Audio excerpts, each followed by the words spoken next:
Boa noite, pontualmente 20 horas. Então vamos dar início a mais um Evangelho no Lar, na nossa página Evangelho no Lar. Né? E hoje estaremos estudando do capítulo 1, o item 8, que é a aliança da ciência e da religião. Então, boa noite, Lucianira, querida amiga, saudades. Seja bem-vinda.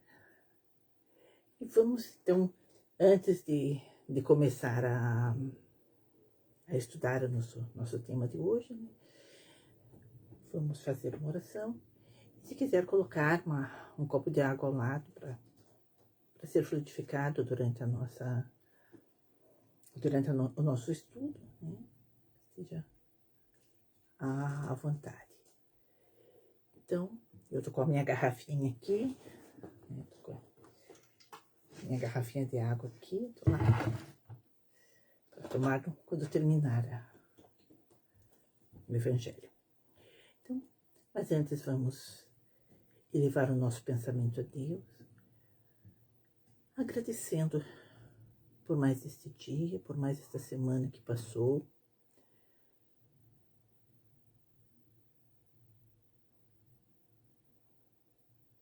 Por podermos estar aqui estudando a doutrina. Essa doutrina que nos ampara tanto, nos dá tantas mensagens de alento diante das dificuldades que passamos, que pedimos que possamos estudar, ter a nossa compreensão aumentada cada vez mais, para podermos entender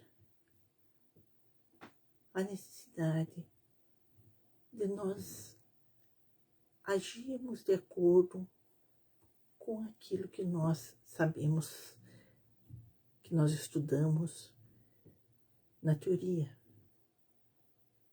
Que tenhamos forças para colocar em prática esses conhecimentos e assim podermos realizar a nossa evolução.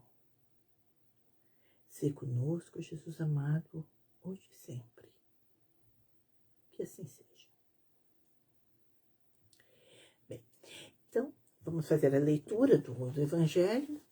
Depois a gente comenta, faz os comentários referentes. Né? E se quiser colocar comentários também para enriquecer o nosso estudo, será muito bom.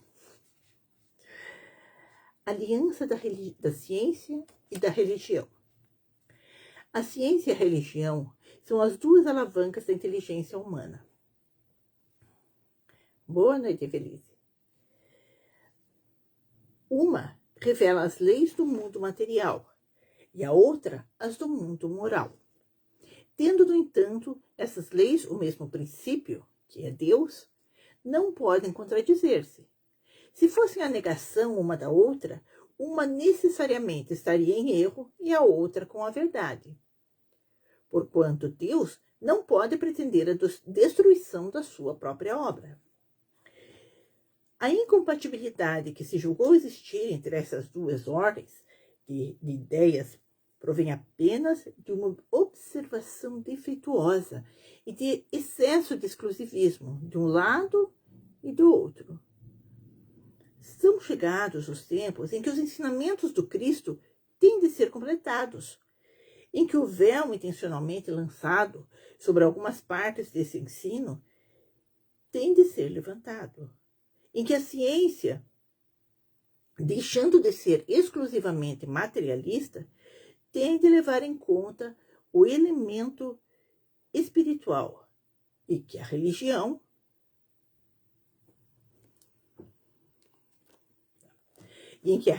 deixando de ignorar as leis orgânicas e imutáveis da matéria, como duas forças que são apoiando-se umas nas outras e marchando combinadas, se prestarão mútuo concurso. Então, Não mais desmentida pela ciência, a religião adquirirá inabalável poder, porque estará de acordo com a razão, já se não lhe podendo mais opor à irresistível lógica dos fatos. A ciência e a religião não puderam, até hoje, entender-se, porque, encarando cada uma as coisas do seu ponto de vista exclusivo, reciprocamente se repeliam. Faltava com que preencher o vazio que as separava, um traço de união que as aproximasse. Esse traço de união está no conhecimento das leis que regem o universo espiritual e suas relações com o mundo corpóreo. Leis tão imutáveis quanto as que regem o movimento dos astros e a existência dos seres. Uma vez comprovada pela experiência, essas relações, nova luz se fez. A fé dirigiu-se à razão. Esta nada encontrou de ilógico na fé. Vencido foi o materialismo. Mas nisso, como em tudo, há pessoas que ficam atrás até serem arrastadas por um movimento geral que as esmaga se tentam resistir-lhes, em vez de os acompanharem. É toda uma revolução que neste momento se opera e trabalha os espíritos. Após uma elaboração que durou mais de 18 séculos, chega ela à sua plena realização e vai marcar uma nova era na vida da humanidade. Fáceis são de prever as consequências. Acarretará para as relações sociais inevitáveis modificações, às quais ninguém terá força para se opor, porque elas estão nos desígnios de Deus e derivam da lei do progresso, que é lei de Deus. Bem, então dentro dessa mensagem, né, Kardec está colocando que a partir do momento que veio a terceira revelação, né, que é a doutrina espírita, em que os espíritos passaram a nos dar as notícias do mundo espiritual, das leis que regem esse mundo espiritual e tudo mais, assim, a religião, ou seja, esse lado moral, essa religiosidade, se aproxima da ciência, porque uma complementa a outra. Elas não são dissociadas. Cada uma delas, né, a ciência e a religião, intercalando-se, se tornam mais compreensíveis, uma apoiando o que a outra vem dizer.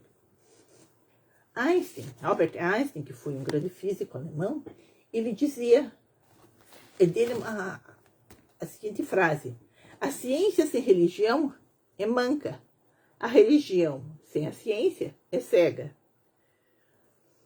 E ele disse também, quanto mais me aprofundo na ciência, mais me aproximo de Deus.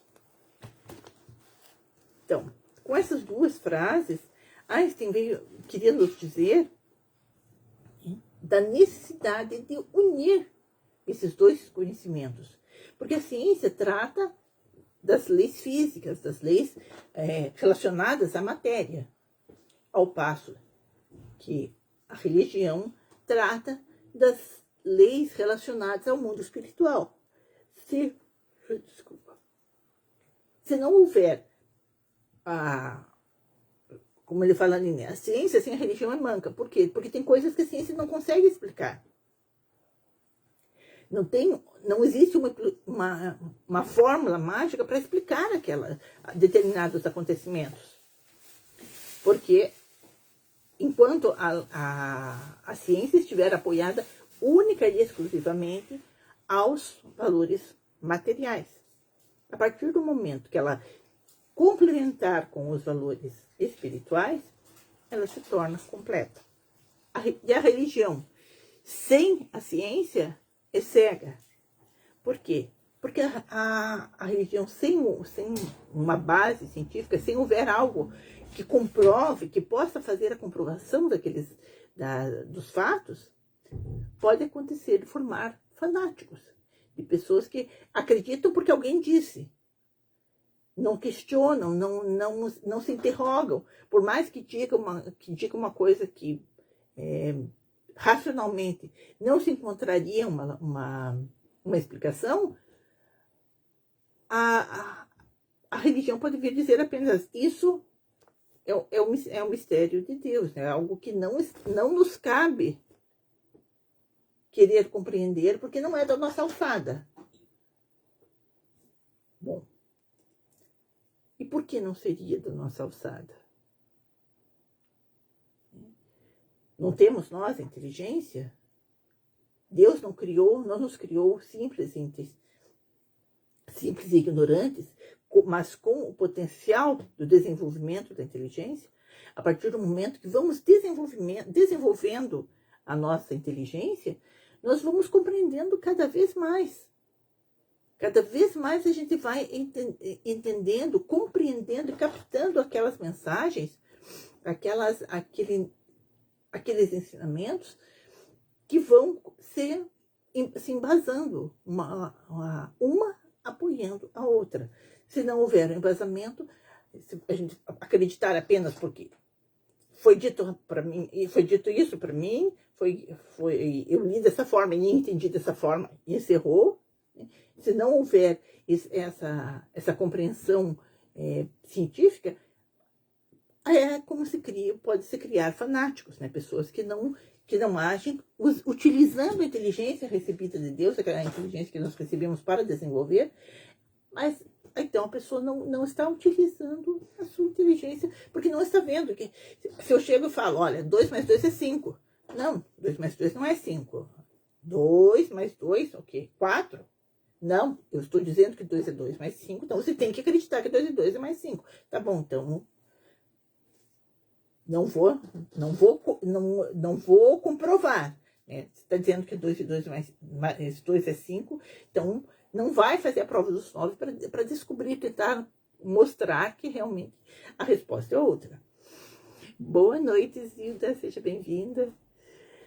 E assim vai acontecendo, né, com tudo aquilo que se queira dissociar a religião da ciência. Einstein colocou naquela segunda frase que eu falei ali, né? Quanto mais me aprofundo na ciência, mais me aproximo de Deus. Então, ele teve a humildade de reconhecer que os conhecimentos que se tem não vão nos afastar de Deus. Justamente o contrário. Quanto mais se conhece, mais se compreende a mão de Deus ali, né? Mais se percebe que a explicação completa só vai se completar, né? A explicação só vai se completar totalmente no momento em que houver a explicação espiritual. Sem ela, fica de pé quebrado, né? A ideia fica de pé quebrado, não fica perfeita, não fica completa. Sempre fica faltando algo e essa forma, né, o fato da religião ir para um lado e a ciência para o outro, principalmente ali no século, a ciência começou a desenvolver ali no início, final do século XVIII,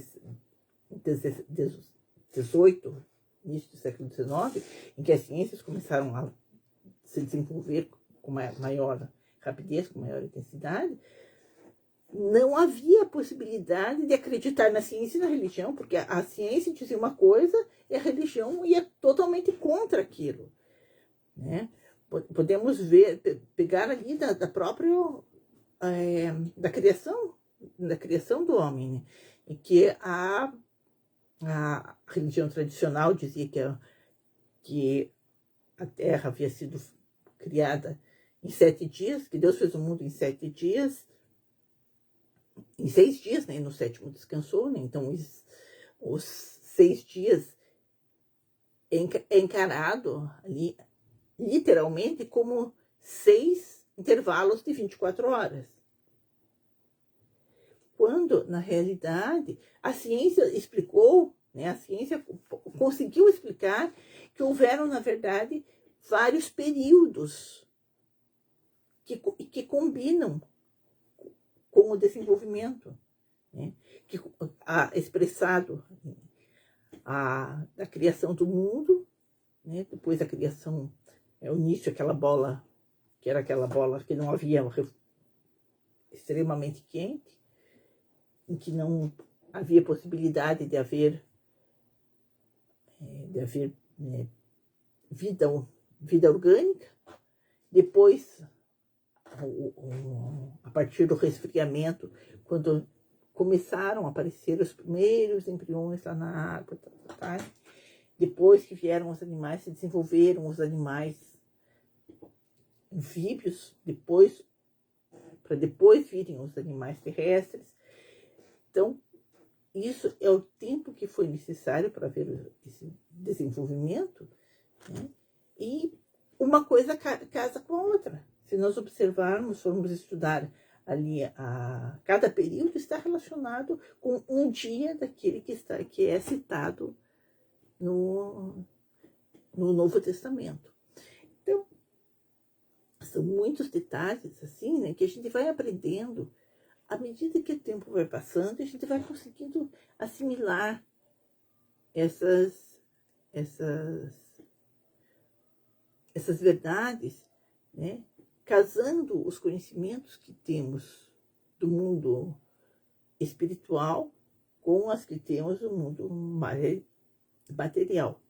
Então, as duas, religião, tratando da parte espiritual, ciência, tratando dos efeitos das ciências, das leis físicas, uma vai complementar, e nós vamos ter essa condição de compreender, de ter uma compreensão maior, uma compreensão mais aprofundada de todos os fatos.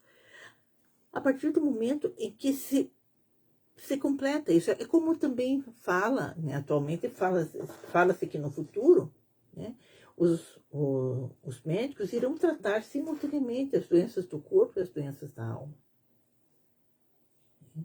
Não vai haver uma separação, vai haver aquela compreensão do que os efeitos espirituais estão intervindo na saúde da pessoa.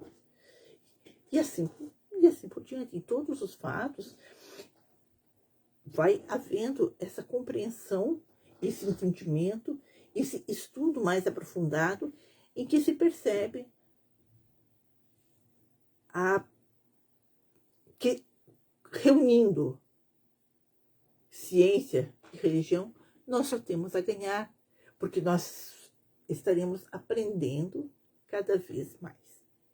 E aprendendo cada vez mais, teremos mais condições de colocar em prática. Porque se nós não conhecemos, só conhecemos algo de forma superficial, fica um tanto difícil para que a gente possa cumprir aquela determinação, aquilo que a gente compreende que é necessário para a nossa evolução. Se nós não tivermos o conhecimento, não vamos conseguir desenvolver. É necessário muito esforço, né, para adquirir esses conhecimentos, juntando a ciência à religião. Hoje de manhã, na palestra do Paz do Senhor, o palestrante Jorge Larrad comentou, né, que a doutrina está calcada no tríplice aspecto. Então, ciência, filosofia e religião. Não que a doutrina tem 3 aspectos. Ela ela é formada por esse tríplice aspecto. Então, ela não é dividido um espiritismo científico, um espiritismo filosófico, um espiritismo religioso. O espiritismo é tudo, né? A doutrina espírita contém tudo, a ciência, a filosofia e a religião. Então, apesar de ser um tríplice aspecto, é um tríplice aspecto da mesma coisa. Da mesma forma como cabeça, tronco e membros são partes de um mesmo corpo. Então, não se pode tirar a cabeça e dizer que só isso aqui é uma parte, né? Só a minha cabeça, por exemplo, não é a Célia. A Célia na verdade, a Célia é o espírito que está animando esse corpo, né? Mas se eu formos falar do corpo, né, só a cabeça não é a Célia. Porque a Célia precisa do corpo precisa do coração, né, para bater, para tratar, né? Só o corpo também não sou eu. Assim como só os membros, também não sou eu. Eu tenho, é o todo. Boa noite, Dilma. Que Deus nos abençoe a todos. Então, não se pode dividir. A doutrina espírita conseguiu trazer a ciência, os aspectos científicos dos assuntos junto à religiosidade. Então, um vai completando o outro.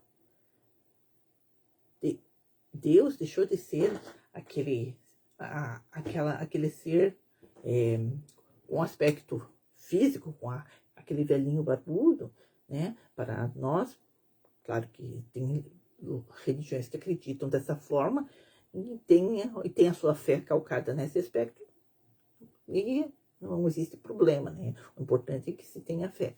Mas, na nossa concepção, Deus é antropomórfico, né? Nós não temos uma forma específica de Deus. E não temos a necessidade de compreender a sua essência, até porque ainda não temos a condição de ver como um todo. Nós sabemos as suas qualidades, nós sabemos os atributos de Deus, nós sabemos aquilo que ele tem que possuir para que seja Deus. Mas não, e isso também está calcado na razão, na ciência também. Porque se nós dizemos que Deus é único, por quê? Por que sabemos que Deus é único? Tem a explicação lógica. Porque se houvesse mais de um Deus, eles poderiam disputar. Cada um poderia ter uma ideia diferente do que queria fazer e não chegar a um acordo. Então, haveriam coisas diferentes na criação. Né? Então, Deus é soberanamente justo e bom. Por quê? Por que sabemos isso? Pela lógica. Porque se ele fosse só soberanamente bom, às vezes, em nome de uma bondade, poderia se cometer uma injustiça, o que muitas vezes acontece. Para ser bom para alguém, acaba sendo injusto para com outro, e vice-versa. Para ser justo com alguém, acaba sendo mal para outro. Então, sabemos que ele é soberanamente justo e bom, né? Que ele é tão bom que ele nos dá a liberdade, né? Ele nos dá o livre-arbítrio de escolhermos, de fazermos as nossas escolhas. E ele é justo porque ele nos permite também colhermos os frutos daquelas atitudes que plantamos. Então, aí está, né, a prova, né, de que ele é soberanamente justo e bom. E assim como todos os atributos divinos, né, sempre tem uma razão lógica, sempre tem a comprovação daquilo que nos fala a razão. Kardec colocou, né, aqui no início do Evangelho, né, tem aquela frase, né, fé inabalável só é a que pode encarar frente a frente a razão em todas as épocas da humanidade. Ou seja, uma fé que mude com o passar dos tempos não é uma fé inabalável, né? Não é mesmo? Porque a fé inabalável ela precisa compreender todos os liames, todas as situações e continuar acreditando naquela premissa. Porque durante toda a evolução da humanidade, as leis terrenas foram modificando, foram se adequando à evolução material. Mas a fé íntima, né, esteve sempre na consciência das pessoas. E quando a pessoa se entrega àquela fé verdadeira, sem calcada na razão, eu acredito, a pessoa chega naquele ponto, né? Que eu não acredito, né? Ele tem uma palestra de Divaldo que ele fala, né? Que eu não acredito em Deus, tenho certeza que ele existe. E assim, como tudo que tem na religião, né, na doutrina espírita, está calcado naquilo que a gente a gente vai estudar e a gente não precisa acreditar, a gente vai ter a certeza, porque tem toda a explicação junto da ciência. E Kardec colocou, inclusive, que se algum dia a ciência ultrapassasse os conhecimentos da doutrina, deveríamos seguir com a ciência. Esse dia ainda não chegou. A ciência ainda não alcançou muitas coisas que a doutrina já foi falado na época da sua criação no século XIX. Então, agora, aos poucos, a ciência vai dando interpretações e a gente vai lendo, quando a gente vai lendo a doutrina, a gente vai vendo, puxa, realmente era sobre isso que estava falando. Era sobre esse assunto que estava sendo falado. Então, a partir do momento em que se deixarmos o orgulho de lado de querer saber mais aquele cientista que começa a estudar e começa a se achar que ele é a última bolacha do pacote, né? Que ele é quem sabe tudo, que ele tem conhecimento total e absoluto, e não admite, então, que exista um ser supremo, um ser que tenha mais conhecimento do que ele. Aí ele pode até se tornar materialista. Mas o verdadeiro cientista, o verdadeiro que estuda aprofundadamente, como era o caso de Einstein, né? Ele colocou, era essa frase que ele colocou, né? Que quanto mais se aprofunda na ciência, mais próximo se sente de Deus. E ele tem mais uma outra frase que ele coloca também, né? Que quando ele abre uma porta nova, a ciência, quando ela descobre alguma coisa nova, ele descobre alguma coisa nova na ciência, ele percebe que Deus já estava lá, né? Que Deus já tinha aberto aquela porta, né? Que ele simplesmente está encontrando algo onde Deus já estava. Então, como a partir do momento em que as pessoas se dispõem a ter esse conhecimento, tanto científico quanto religioso, vai haver essa complementação, vai se ter a percepção do conhecimento completo. Boa noite, Aline. Seja bem-vinda. Outra frase que Einstein também falou, né? Há duas formas para viver a sua vida. Uma é acreditar que não existe milagre. A outra é acreditar que todas as coisas são um milagre. Então, o que ele está nos dizendo aqui? Que o milagre, no caso aqui, seria as coisas sem a explicação, somente com a ciência. Acreditar que não existe milagre, acreditar que nada exista se não puder ser provado, fazer a experiência ali, palpável. E a outra, onde haveria a predominância do orgulho, né? A outra é acreditar que todas as coisas são um milagre, ou seja, se tornar crédulo e achar, de repente, que o fato, né, de cada nova descoberta científica seria, nossa, poxa, como que consegue falar de um país para outro usando um aparelhinho? Como que está usando apenas um aparelhinho aqui? Eu estou falando de Joinville e está sendo assistido em São Francisco, aqui mesmo em Joinville, em Campo Alegre, em outros lugares. Qualquer lugar pode ser assistido. Então, há a necessidade de se casar esses dois conhecimentos. E a tendência é cada vez mais haver essa compreensão. Nós vemos que até que cientificamente neurocientistas, né, estavam fazendo estudos, observando, né, através de